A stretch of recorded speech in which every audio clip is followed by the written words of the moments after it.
everybody. Thanks for joining us for today's The Last 7 Days. I'm Brian Spellman. And I'm Andrew Sparrow. I'm Greg Stewart. And this is the show where we have conversations about the news. Today is Monday, February 19th, and we are looking at aerospace and defense news. So coming up, we're going to talk about how Boeing gets a boost, Rolls-Royce gets a boot, King Kongsberg wins a few contracts, so does Kinetic, and of course, the weapon of the week. Ready, set, take off.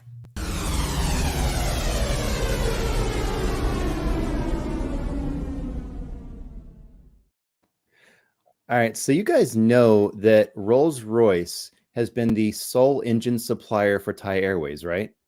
No. If you don't, good relationship, Thailand, yeah. UK. And they have been, but that's not true anymore. Because back in November of 2023, Thai Airways chief executive officer threatened to take his business elsewhere because he was balking at the price, or Rolls-Royce balked at the price concession that Thai Airways was asking for.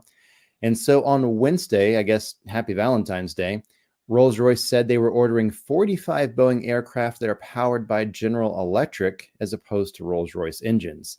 Rolls-Royce spokeswoman said that the company is looking to increase the durability of the Trent 1000 engine and plans to further enhance what we know as the time on wing, or the time in between maintenance cycles, adding that Thai Airways is a valued customer.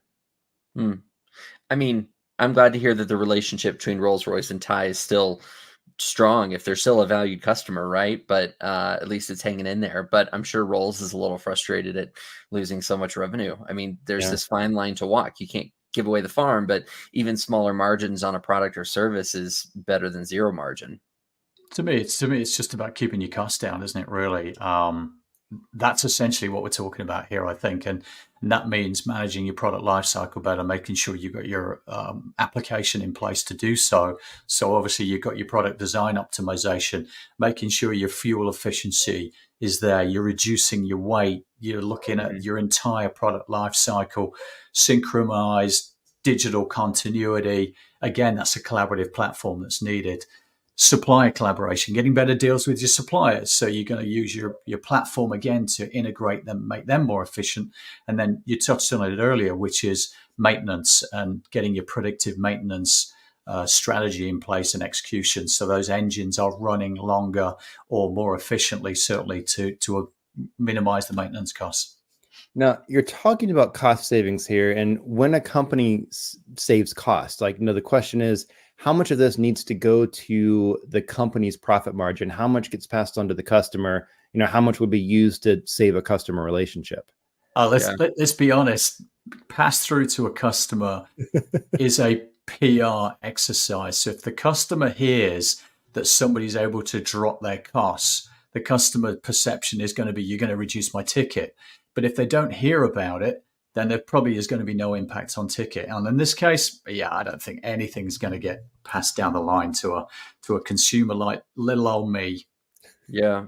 On the other hand, how confident do you have to be in your product to fully stand behind this is how much it costs? Because we know all of the innovation and time and money that went into this. I don't know. It's good. On the other hand, it's exciting news for Boeing, right? As they're still dealing with the scrutiny of manufacturing controls.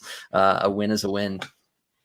Yeah, I guess, that whole, when you have an airplane door blow off when you're flying, it is kind of bad for your business, I suppose. But Boeing has, besides just picking up these 45 jet orders from Thai Airways, earlier this year, they locked in a deal for 150 MAX jets from India's Akasa Air. Yeah. And I think they also got some 20 from Delta Airlines and a handful from Ethiopian Airlines. So at least it seems like orders for Boeing are still happening. Just, I don't know as much as they expected or not. Well, Boeing is winning, and I'll take it. Even having some rough turbulence, we'll say. But that was a great. I'm sure Andrew loves it when you add puns like that in here. That's right. Yeah.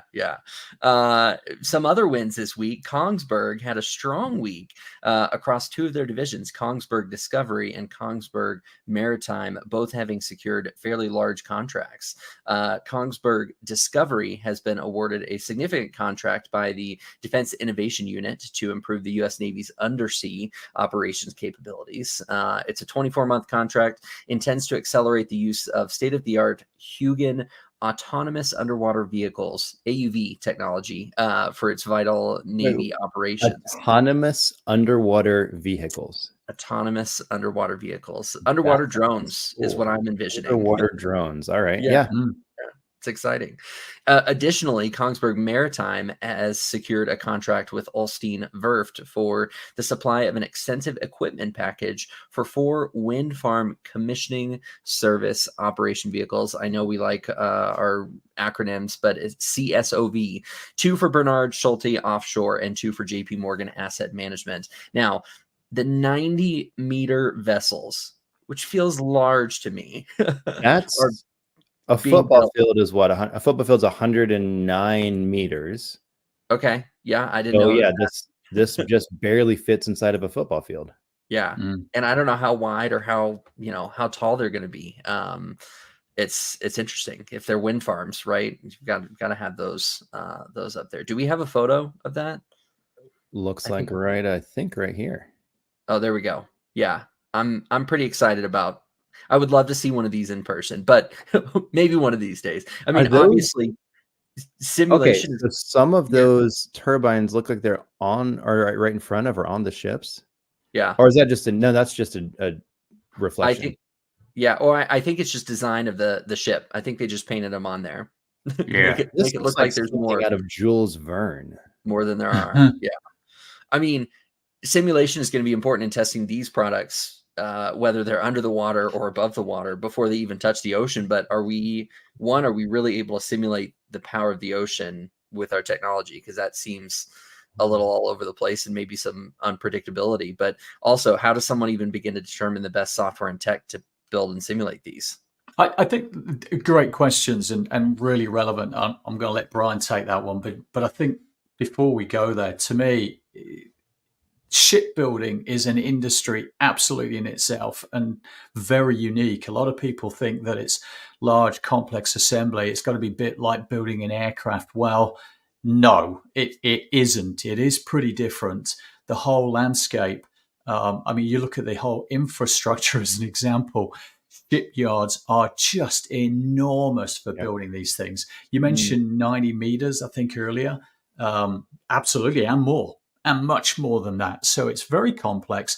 The design and maintenance pressures due to the ocean and its corrosive nature brings a whole new design aspect to it, different materials, etc. They're generally much larger, as I mentioned.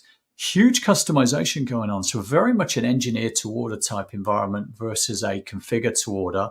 So your collaboration in the product lifecycle is even more intense and relevant. These things have longer lifespans than your average aircraft. Then you've got your compliance and regulatory controls. So if you imagine you've got the maritime aspect to it now. So providing tools for documentation, change management, traceability, it's all out there. So I think that's the big macro issues that need to be dealt with. But Brian, simulation, over to you.